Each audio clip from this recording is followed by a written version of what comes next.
2 Corinthians chapter 8. Now I can hear myself. Yep, I can hear you. We looked at about the first verse of chapter 8 on Sunday, and so we will be looking at the rest of this chapter tonight, walking through chapter 8, and we'll see how far we get, and then we will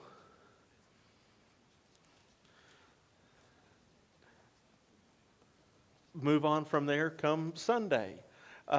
Before we get started tonight, though, let's begin with a word of prayer. And Jamie, do you mind leading us in prayer as we start tonight?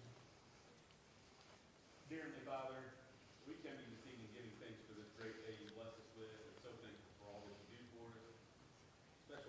Especially thankful for this time that we set aside to open up your word and study from it and to grow closer to you. We just pray, Father, that you be with Eric and all the teachers this hour and give them a ready remembrance of those things they prepared. We ask forgiveness of our sins in Jesus' name. Amen. Amen. All right, 2 Corinthians chapter 8. I know we kind of talked about question 1 and 2 on Sunday. We'll just kind of rehash that, though, just as a refresher of our minds, and then we'll move on from there. But beginning in chapter 8, verse 1, Paul writes to the church at Corinth. He says, "Now, brothers, we make known to you which has been given in the churches of Macedonia, that in the great testing, by affliction, their abundance of joy, and their deep poverty abounded unto the richness of their generosity. For I testify that according to their ability, and beyond their ability, they gave of their own accord, begging with us much urging for the grace of sharing in the ministry to the saints. And this not as we had expected, but they first gave themselves to the Lord and to us by the will of God." Recall, we started talking about this on Sunday, and we were looking at the example of those who were giving in Macedonia. That was question number 1 that we talked about. What example does Paul use to encourage generosity? And he talks about the example of those in Macedonia. And if you recall, question number 2, we talked about this a little bit as well. The Macedonian churches, what state were they in when they gave?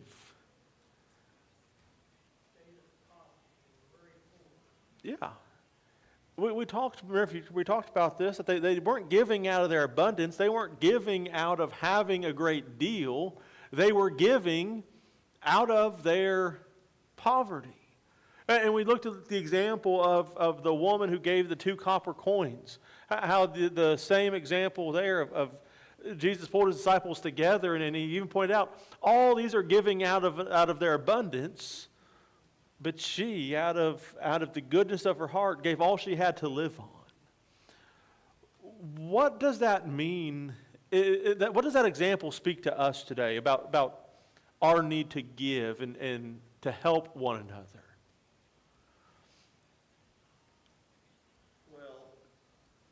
And I think of this, even in this context, Jesus said that he did not come to be served. He came to serve. And so, in this text it says, they gave themselves first to the Lord, and then to Paul and his companions by the will of God. That was the giving that pleased Jesus. Now look what he gave us. Yeah.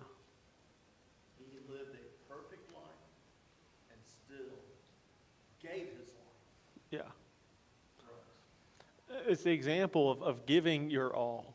How many of you have seen interviews or had conversations and, the questions asked, what would you do if you won the lottery? And a lot of people, what's one of the first things they say? Oh, I'd take care of some family, or I'd give to charity. I would do this with the money. I would do that with the money. Would they?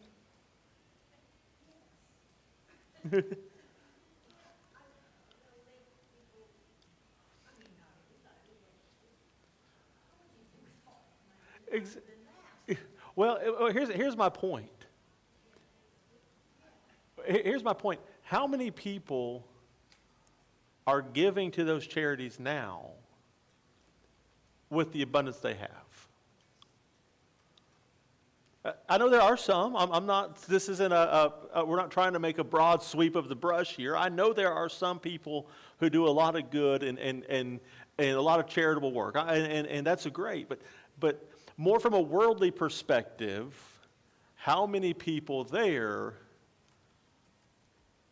are giving to these charities out of the abundance they have now? So you're telling me if you had more, then you would. I just don't know if I buy into that all the way. If we're not willing to give when we have a little bit of extra, why do we think we'd give if we had a lot extra? Because we become pretty selfish pretty quickly.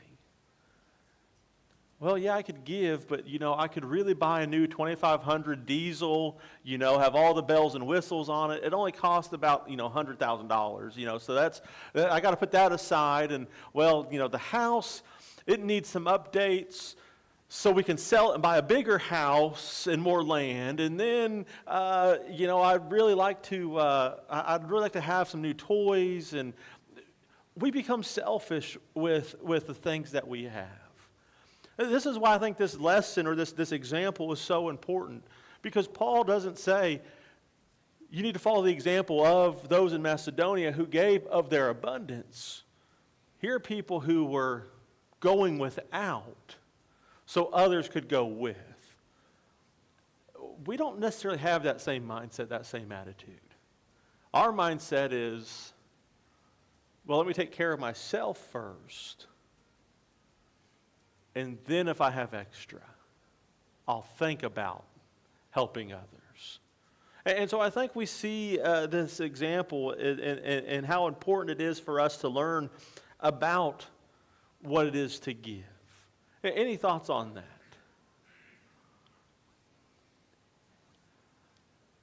I see Larry's mind working. I think it goes every direction. Yeah. There are people that, and I've read of some that they come into a lot of money and they immediately put it to work, Yeah. helping others. Yeah. I know, it's a common thing now with some that you never have enough money. Yeah. The whole point in life is to amass all that you can. Yeah. And so you can't paint people with too broad a brush. Exactly, and that's what I was, being careful to do. There are those that do good things, and I think if they lucked into a big sum of money, they would continue to do.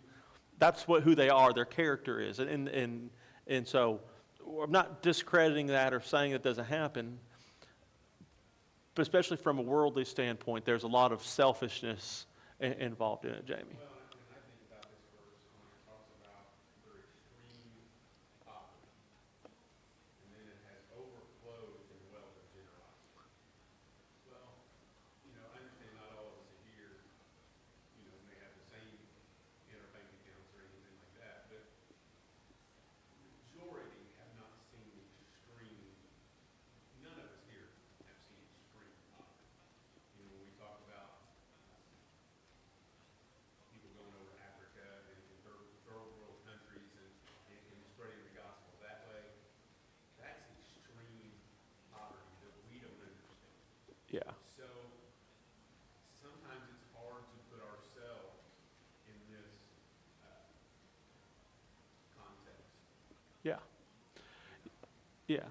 I don't think any of us are questioning, am I going to eat or my kids going to eat today?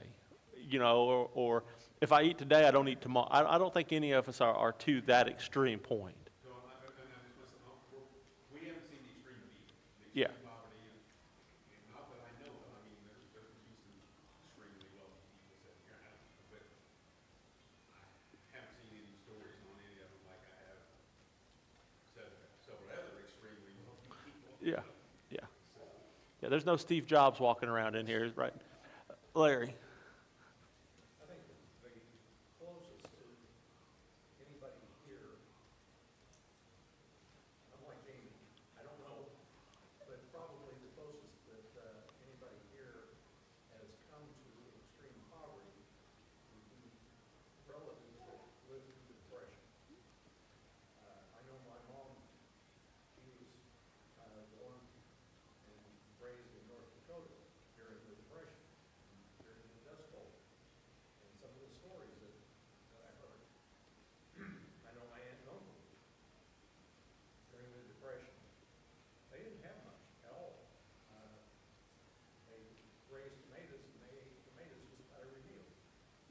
And yet they still, when kids would come by, they fed them. Yeah. When neighbors were sick, they took their kids to watch them until they got well. So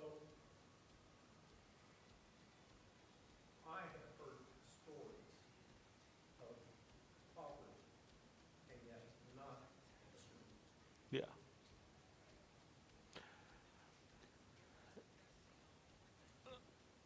I'm not revealing any big political secrets when I say that I lean conservative. Whew, However, that surprised me. No. the scriptures Don't don't, on the right side. the scriptures do not say anything about being conservative in our lifestyles. They do say something about being liberal. We are to give liberal, and we are to think of others liberal. Yeah. That's a challenge for us who lean conservative, Yeah. is to be thinking liberally in our giving and in our treatment of others. Yeah, I think you're right. That whole idea of being conservative minded, that conservative mindedness, it kind of pulls into that of I need to conserve. I need to be careful with what I have and where it goes. And well, we're to give to others that have need. And again, we're going to get into this why we need to do that here in a moment. But there's one phrase in these first 5 verses that is super important to this whole conversation about their giving. You know what that phrase is?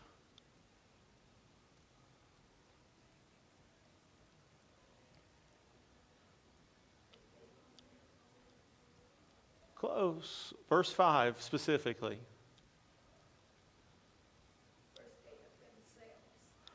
To who? They gave of themselves to the Lord first.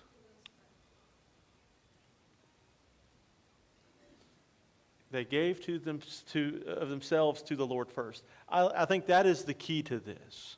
One, we have to be followers of Christ. We have to do what God has called us to do. And when we change who we are from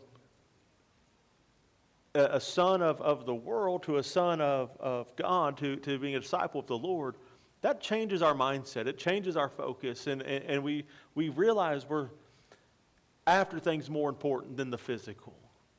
And then we start to understand the Lord will take care of us.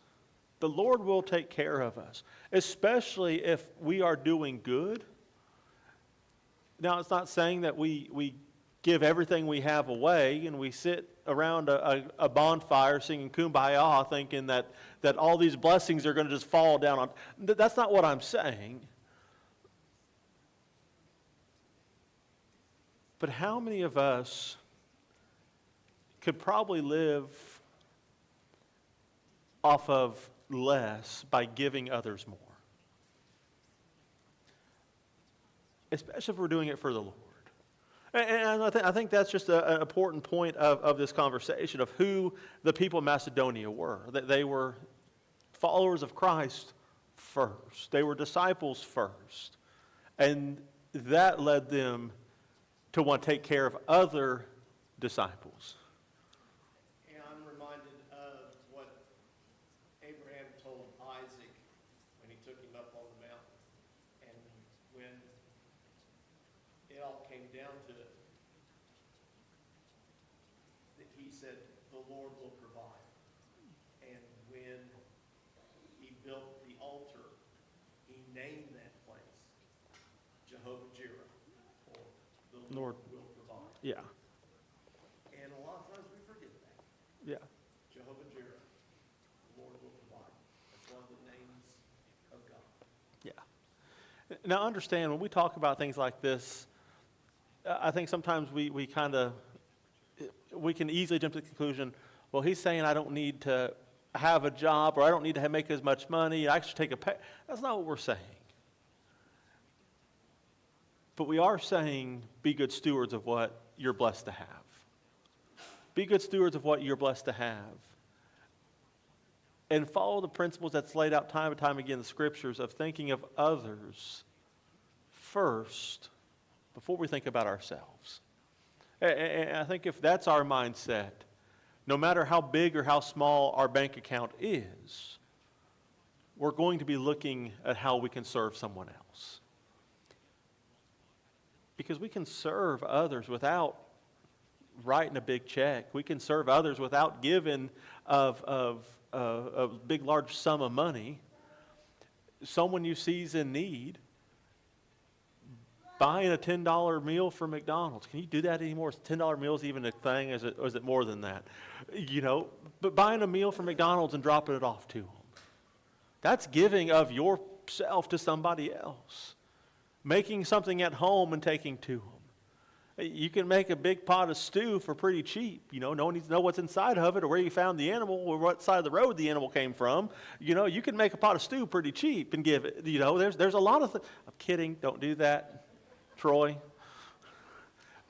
But there's a lot of things we can still do that's giving of ourselves. I think the best example of this idea is one, those in Macedonia, two, the parable of the Good Samaritan. When Jesus talks about the parable of the Good Samaritan, what did the Samaritan, what did he do? How much did he give to help someone who was in need? You ever stop to think about how much he actually gave?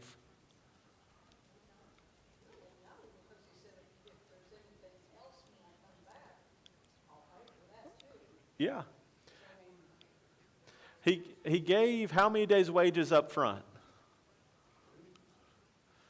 I think so, 2 or 3. I was hoping someone else would know. I couldn't remember off the top of my head. He gave a couple days' wages up front, right? He said, I'll pay whatever else you spend when I get back. But what else did he give in that whole process that was also costing him money? His time. The time he stopped to take care of this one and get him to where he needed to go, that was wages that he was now no longer earning. And so we don't know. That's not the point of the parable of how wealthy the Samaritan was or not. But we see the idea of what I need right now is not important. How much money I have right now is not important. Here's someone who's in desperate need, and taking care of them is what's important. Those lessons, I think, are important for us to consider. Larry? In our society, we are so wealthy, and we have so many social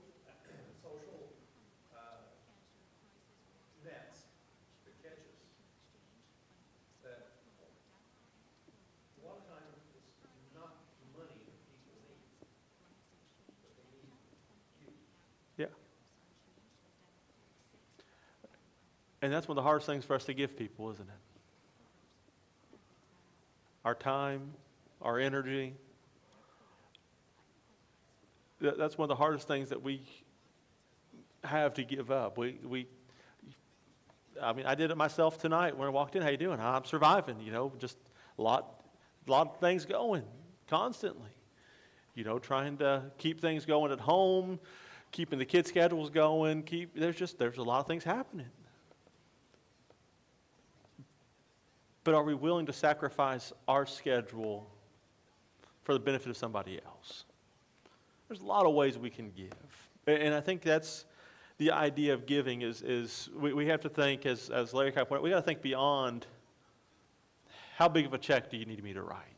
How much money do you need? There's other ways that we serve just the same. And so we see this question number 3, the attitude of the Macedonians. They were eager. It says even that they were begging with them, with much urging for the grace of sharing in the ministry. I almost picture the other apostles going, you all don't, you need this yourself. You are in poverty, you need this. And them saying, I don't care. Take it. Give it to those who have need for it. They were eager to share in that. And so when we look at these first 5 verses of giving in general, any other thoughts or points that jump out off the page to you that we've not talked about?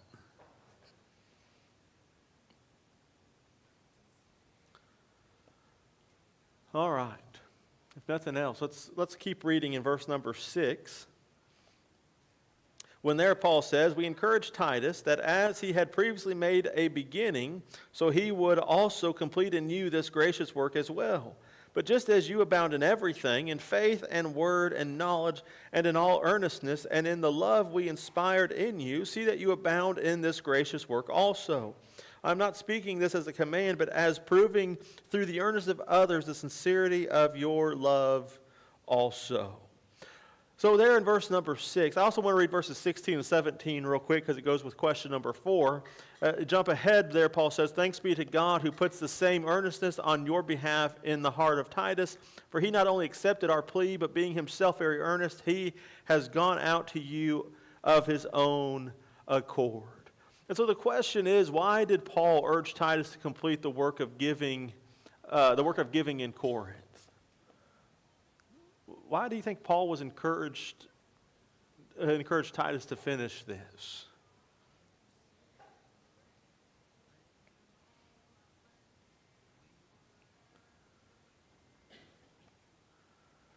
Larry? Sounds like Titus maybe kind of made a pledge, and always being sure to fulfill any pledge you made to take the glory.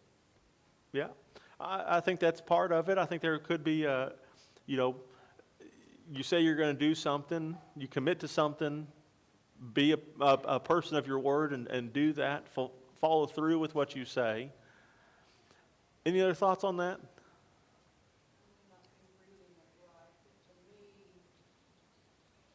well, it doesn't just come straight out and say, because this, but what I'm getting out of it where it says in verse 7, see that you abound in this grace also. Maybe Titus, complete what you're doing so these people will see what you've done and you're teaching them how to do the same thing to others. Kind of like a teachable moment, I think. I think so. I think that plays into it. Yes, ma'am.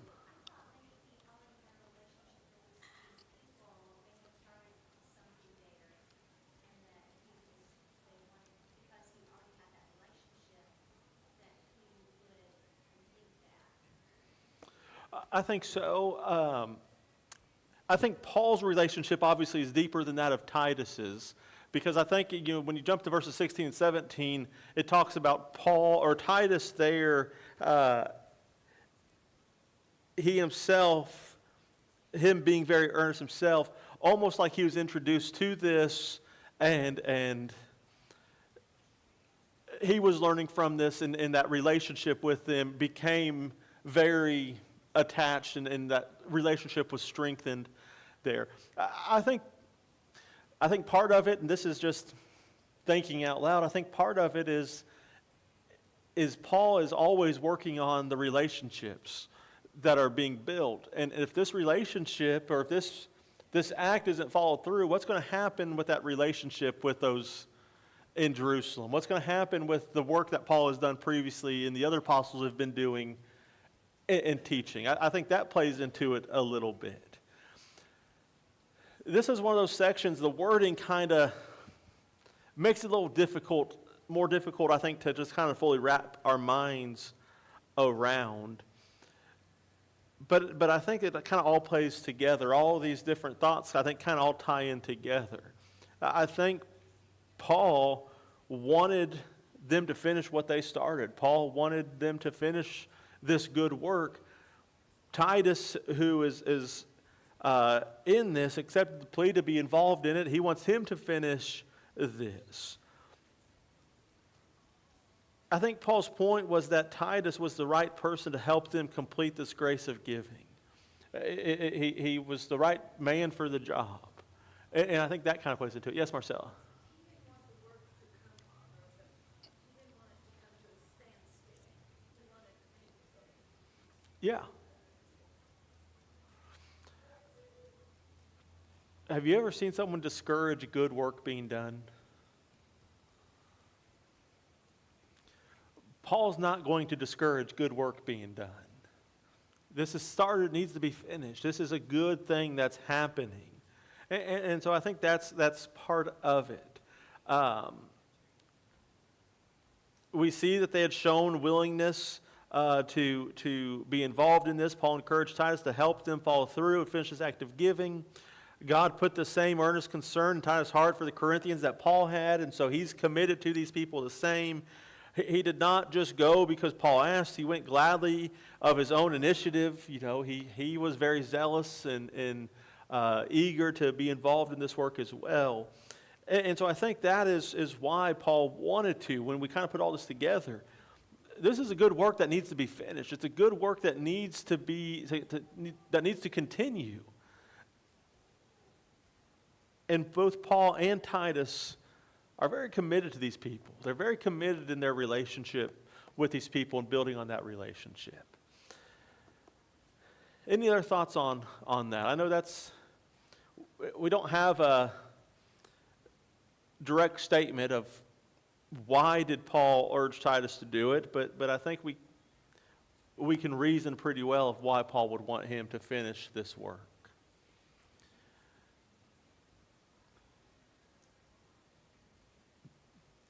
You stop and think about it for a second. If they started all this giving and this funds collected and it stopped, where's all this money going to go? Yes, sir. Maybe it was to go ahead and have that work done so that he could be going on to something else, Yeah. have that finished.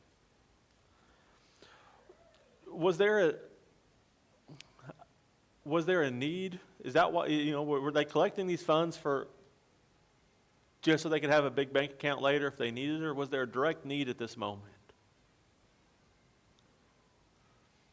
Well, if there's a need, how quickly do we need to get the funds to the one that's in need?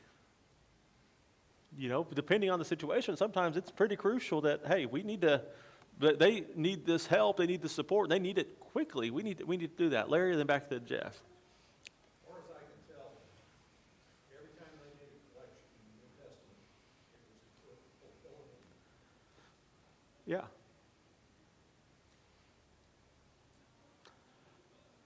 Yeah, absolutely. This could become a hot topic debate with some people, but I think sometimes we miss the point of why we give on the first day of the week. Why do we give? Well, so the work can continue, the gospel can be spread. We're not giving to see how big of a bank account a church can build up. The elders have a great responsibility to make sure those funds are being used, the Lord's money is being used in a way that is acceptable to the Lord, not, we might lose one piece of tin 20 years from now, and the price of tin, is just going to keep going up, so we need to make sure we have about $500,000 sitting in the bank for that one piece of tin that we might need 20 years from. That line of thinking isn't, I don't think that's what God wants us to do with his money. I'm not saying don't have any reserve. but we have to be good stewards with it. These individuals were collecting money for the Lord's work. Brothers and sisters in need. It needed to be followed through and finished there. This is not to, like you said a while ago, we don't need to just be sitting around. If we can go do work, we need to go do work. If we can go get an income, we need to get an income. If we can take care of our families, we need to take care of our families and not just sit around waiting for the Lord to return. This passage here, I'm always struck by what's said in verse 10. And in this I give advice, it is to your advantage not only to be doing what you began and were desiring to do a year ago, but now you also must complete the doing of it, that there was a readiness to desire it, so there also may be a completion out of what you have planning are giving and planning this expenditure of those funds in a timed situation is okay. Yeah. It's okay to plan ahead and say, we need to start, we can't wait until the Sunday before or the Sunday immediately after a roof blows off of our building. Yeah. You know, we've had experts look and say, hey, it's got to be taken care of. All right, let's set a 6-month plan or a 9-month plan or a 12-month plan. Yeah. So much that's going to go toward that because they did that in 2 Corinthians Yeah. chapter 8. They had planned giving. Yeah. Absolutely. And the planning and purpose is completely different than the stockpile for uncertainty. And I think there's a difference there that we have to kind of pay attention to. Troy. So hoarding mentality or just, saving, to have that big pile of money, kind of shows a lack of trust in God that He will provide. Yeah. It's certainly not the example of those in Macedonia giving out of poverty, is it? That and such. So I think there is that, the trust that God will provide, the trust that things will work out. Most places I've seen is, if there's not the reserve and AC unit goes down or furnace goes down, hey, it's going to cost $4,000. Usually, members of the church are going to take care of one another. They're going to take care of those things. And so there's just some precautions, I think, that we have to consider as far as giving and all of that. And my point is also repeated in chapter 9. That Cheia was ready a year ago in verse 2, verse 5. Prepare your generous gift beforehand. Yeah.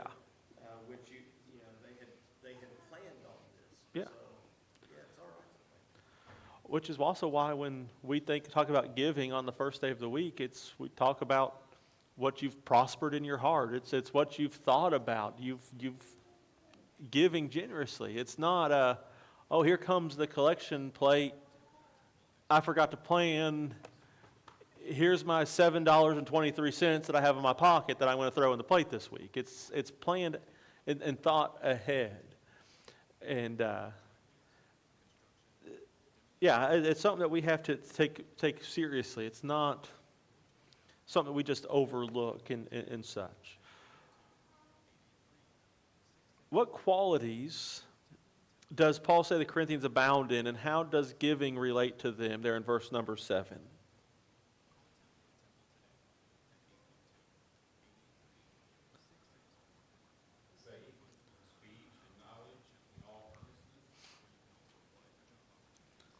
Yeah. Again, it goes back to having faith that God will provide. They're showing an example in faith. They're showing an example in word of who we're supposed to be, what God desires for His people. We see that the example in earnestness, and I think one of the key ones is in love. They love enough, they love their brethren enough that they're going to take care of them and give to them, to those who are in need. And I think this goes back to it certainly ties into giving. If we don't care, are we going to give? If it's an organization or a charity that we don't care about, how likely are we going to be to give to them? You know, it's that love for one another.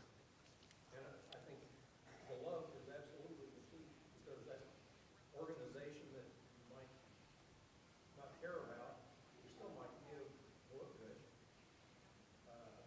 But none of these amount to anything if you don't do them for love. Yeah.